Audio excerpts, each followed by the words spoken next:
This is a little sample to demonstrate one of the cable patterns in the top-down garment, this time working without a cable needle. So you can see I've already started working the cable panel. I'm just going to bring a chart over to show. So this is the chart I'm working from, and I find it easiest when I'm working to keep a post-it note or a ruler on the row just above where I'm working, so that I don't get distracted with what's happening above, and I can check that my stitches in my knitting look the same as the chart. So I'm about to work this row 14. This chart is slightly different from usual because it starts on a wrong side row. It's being knitted flat, so you've got numbers on both sides of the chart, but row 1, which is a wrong side row, is on the left hand side of the chart, and row 2, which is a right side row, is on the right hand side. You would normally read a chart away from the number, so row 1, being a wrong side, would be read from left to right. Row 2 would be read from right to left. So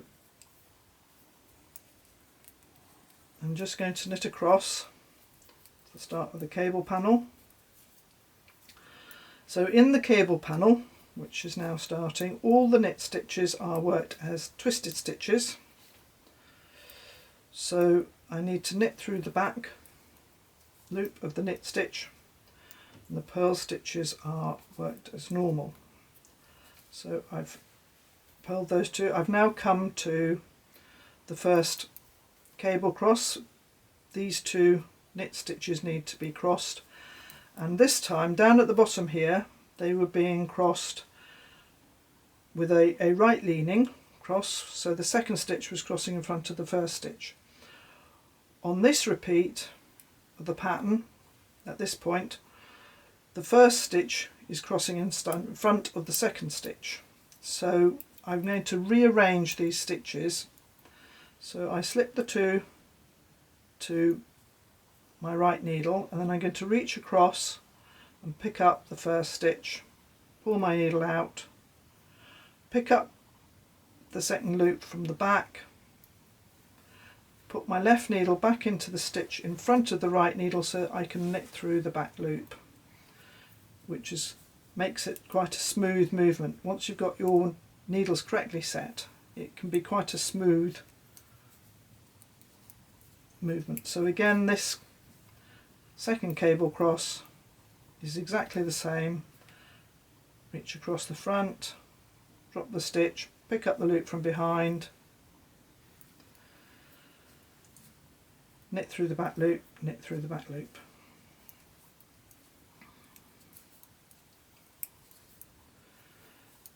Knit one through the back loop.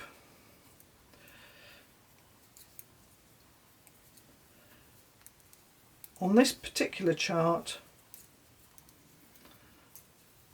there are no cable crosses on wrong side rows, as it's been designed for knitting flat. So on the wrong side, you're working your stitches as they present, so 2 knit stitches. The purl stitches must be knit through the back loop. So that's purl through the back loop, knit 2, and then I've got 2 purls together, so I do purl through the back loop.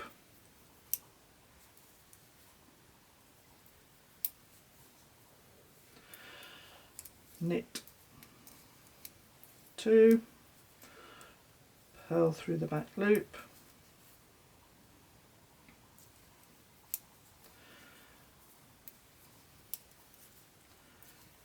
knit 2, purl through the back loop,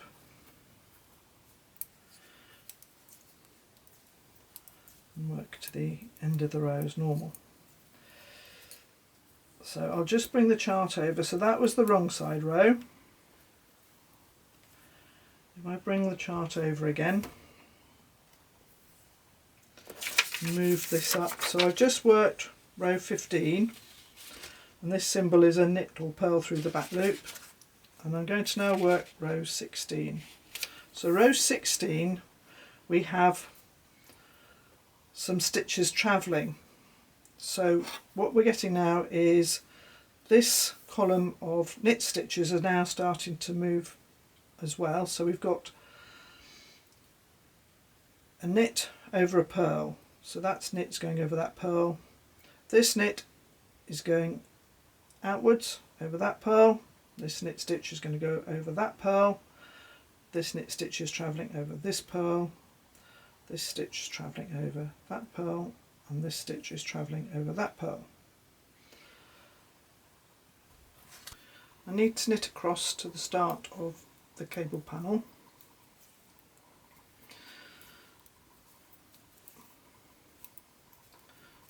So this time we're going to be moving stitches across each other, so it's called travelling.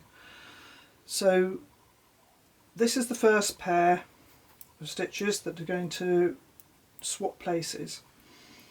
The knit stitch has to travel in front of the purl stitch, so I'm leaving the yarn at the front because the first stitch I will work will be a purl. So leave the yarn at the front, slip the next two stitches onto my right needle, and I need to reach across in front of the purl stitch so that the knit stitch can travel in front of it. Drop both stitches off the right needle, pick up the purl stitch from behind, and this time just go into the stitch with my left needle as I would to set a normal purl. So I'm going to knit or work the purl stitch and then knit one through the back loop. The next pair, which is a knit and a purl, or a purl and a knit should I say, the knit stitch has got to travel across in front of the purl stitch. So I'm going to leave the yarn at the back because the first stitch I work will be a knit. I'm going to slip the two stitches across to my right needle, but this time I need to come from behind into the purl stitch so that the knit can cross in front of it. So I've gone into the back of the purl stitch, drop both stitches off the right needle, bring my right needle round to pick up the knit stitch so it can come in front of the purl, bring my left needle into the front so I can do a knit one through the back loop, and then a normal purl one. And I need to repeat these two over the next four. So these four changes are repeated here. Again, I need to keep the yarn at the front because when I do swap this position of these two stitches, the knit stitch travels in front of the purl, but the first stitch I work will be a purl. So keep the yarn at the front,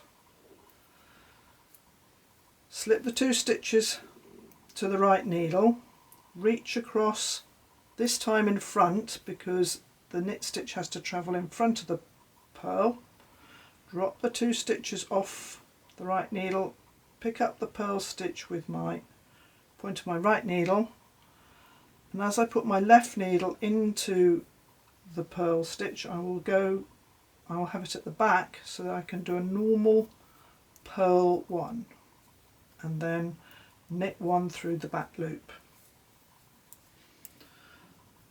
This next pair goes the other way, so the knit stitch comes in front of the purl. I keep the yarn at the back because the first work stitch I actually work is a knit. So slip the two across to the left needle. This time the knit has to travel across in the other direction, so the purl stitch has to go to the back. So I come from behind into the purl stitch, slip both stitches off my right needle, and you can pinch them in front if that helps. Pick up the right stitch, We're going to be knitting through the back loop, so we bring the left needle into the stitch in front of the right needle, so I can do a knit one through the back loop, and then a purl one, and then right at the end here we've got these last 4 stitches. Again, the knit's going to go this way in front of the purls, so it's the same process again. Keep the yarn at the front because I'm going to cross the knit over the purl, so the first stitch worked will be the purl. So slip 2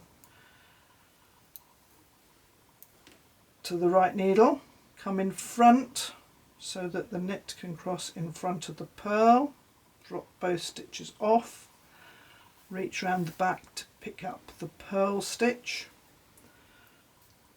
place the stitch on the left needle, this time with the left needle at the back so that I can work a normal purl stitch followed by a knit one through the back loop. And then this last pair, the knit is going to cross in front of the purl, so again we're going to slip, slip,